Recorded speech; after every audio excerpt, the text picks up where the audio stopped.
I believe that the whole United States is mourning with me. And if the death of my son can mean something to the other unfortunate people all over the world, then for him to have died a hero would mean more to me than for him just to have died.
What's up, you guys? So today I'm out here in, I believe it's South Chicago. I really don't know, but I'm outside of the home of Emmett Till,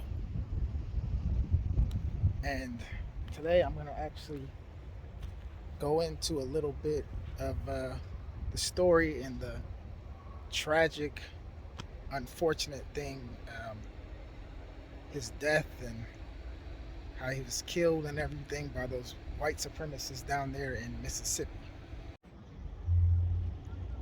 So we're gonna go back to August 20th, 1955.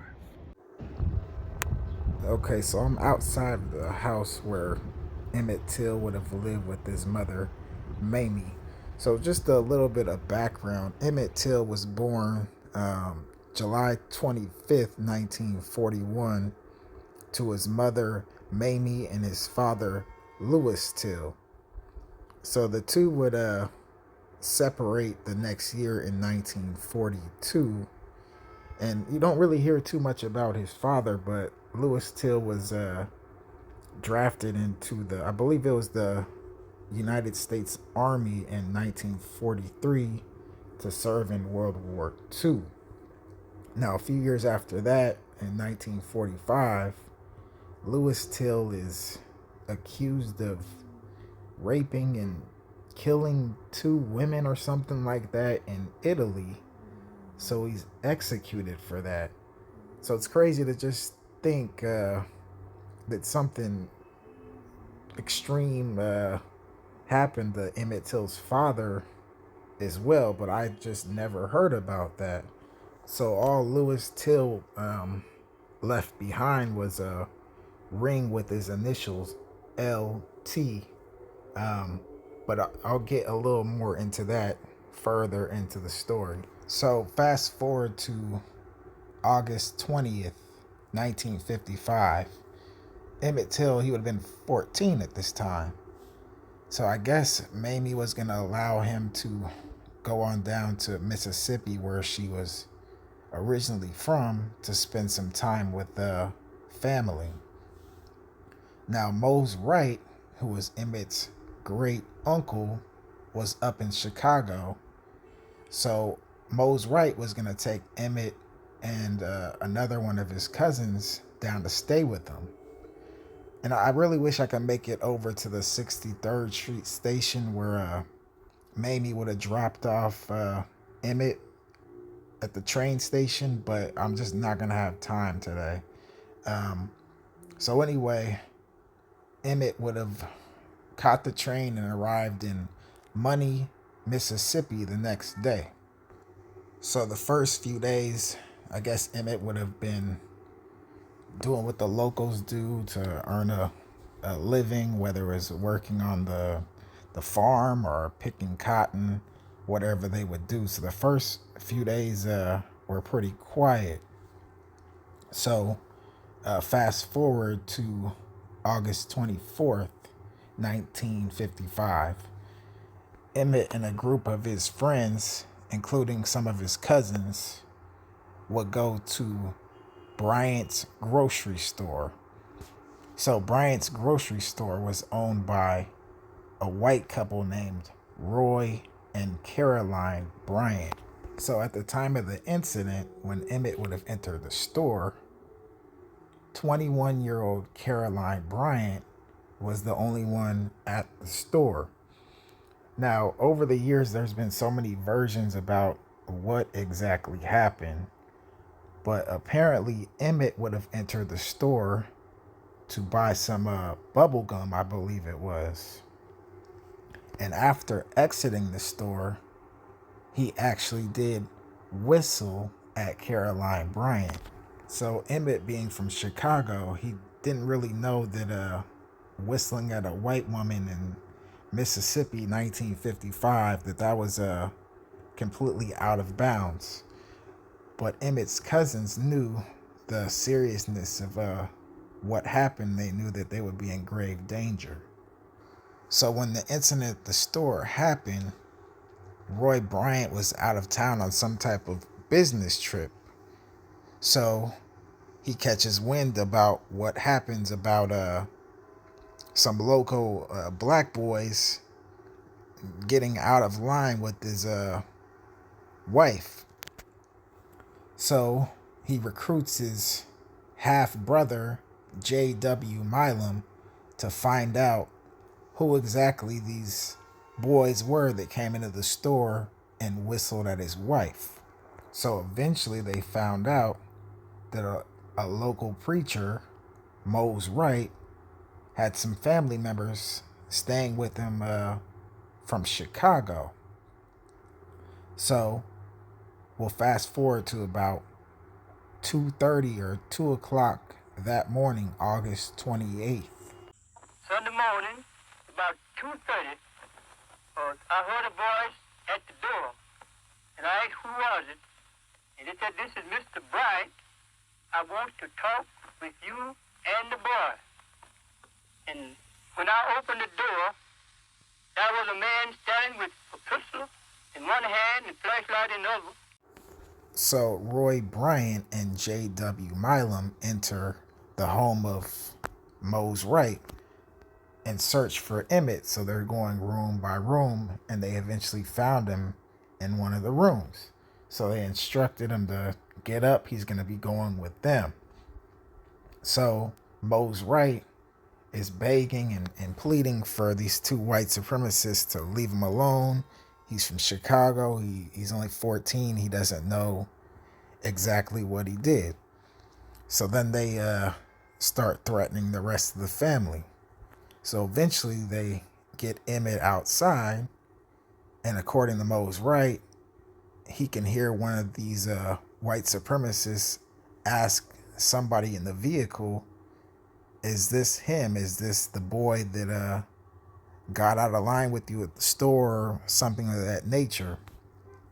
And Mose Wright said it sounded like a female voice, confirming that that was indeed the boy at the store. So you can only assume that that had to be Caroline Bryant waiting in the vehicle as the kidnapping was going down. So also, according to Mose Wright, he said that there was a couple of black men waiting on the porch that were with these two white supremacists. And it's just sick to think that there were some black men assisting in kidnapping Emmett. So they would have taken Emmett to, I believe it was a brother of J.W. Milam. He had some land that had a farmhouse on it. So that's where they would have just tortured this kid. They would have just did things you just are unimaginable, from cutting off his ear to gouging out his eye and just chopping off his nose. So eventually, after they tortured this kid, they would have shot him in the head, tied some barbed wire around his neck, and tied that to a 75-pound cotton gin fan, and they would have threw him in the Tallahatchie River. So August 31st, Emmett's body is found. And just to warn you, if you don't want to see this, it's really graphic. But when they find him, he doesn't even look human. Like it's just disgusting to think how you can do something like this to a child. So Roy Bryant and J.W. Milam are arrested for the kidnapping and murder of Emmett Till. So the local sheriff, before any investigation or anything, orders that Emmett Till be buried immediately. But Mamie Till fights this order and eventually is granted access to have Emmett Till's body shipped back to Chicago for funeral service.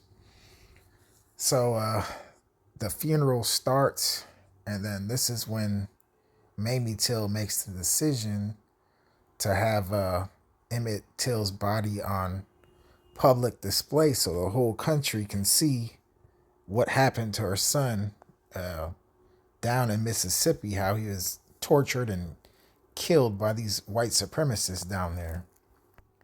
And again, I wish I had time to make it over to the church where Emmett Till's funeral was, but I just won't have time today. So rewind to when Emmett's body was found. It was so badly decomposed and unrecognizable. The only way that they were able to identify him was from that ring that his father had given him. So the sheriffs conducting the investigation were just kind of handling it a little funny. There's a lot of funny business going on. We never have any trouble until some of our southern niggas go up north and the NAACP talks to them and they come back home. If they will keep their nose and mouths out of our business, we'll be able to do more when enforcing the laws of Tallahatchie County and Mississippi. So these were your sheriffs that were supposed to be investigating the kidnapping and murder of Emmett Till. So yeah, right. So the trial starts, I believe it's September 19th, and the whole courtroom is segregated. The prosecution has two witnesses. Of course, you have Mose Wright, who's seen Emmett Till get kidnapped. And then you have another witness by the name of Willie Reed. So 18-year-old Willie Reed was an employee of J.W. Milam's brother that worked on the property and was there at the time he actually heard screams coming from the farmhouse. And he seen J.W. Milam and Roy Bryant with a whole bunch of other people. So he would have been another witness for the prosecution. So even though it's 1955, the case still drew national attention. And a couple of your favorite heroes, more on J. Edgar Hoover in a future video, but I can't stand that guy. They turned a blind eye to the whole Emmett Till trial and murder, so they were no help. So September 23rd, 1955, J.W. Milam and Roy Bryant are acquitted for the murder of Emmett Till by an all-white male jury. What's the feel now that it's all over, Roy? How about you? I'm just glad it's over with. J.W.? I am too. Mrs. Bryant, Feel fine. how about you, Mrs. Milam? So they celebrated the acquittal by kissing their wives, and you know they were never going to get convicted by an all-white jury in Mississippi in 1955. But during the trial, Carolyn Bryant would have made up all these allegations that Emmett Till grabbed her by the arm and said, "Hey, baby, how about a date? I've been with white women before. Don't be afraid of me." So she's just as culpable of these two idiots. So not too much after the trial, Roy Bryant and J.W. Milam do an interview with Look magazine, and they agreed to sell their story for, I believe it was $4,000. And in the interview, they go on to go into detail about how they murdered Emmett Till because they know they can't get tried again because of double jeopardy. So J.W. Milam would die from cancer, I believe, in 1980 without ever being convicted of the murder of Emmett Till. Now, Roy and Caroline Bryant, they ended up getting divorced, and Roy Bryant also died from cancer in 1994 without ever being convicted of the murder of Emmett Till. So Emmett Till's murder was actually the beginning of the civil rights movement in the United States.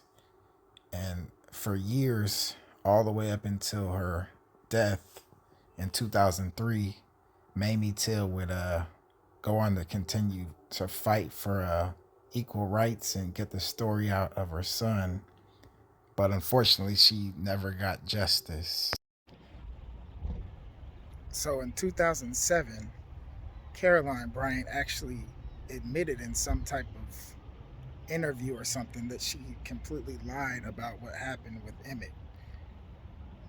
And out of everybody that's still in this situation, or most people have died, she's still alive.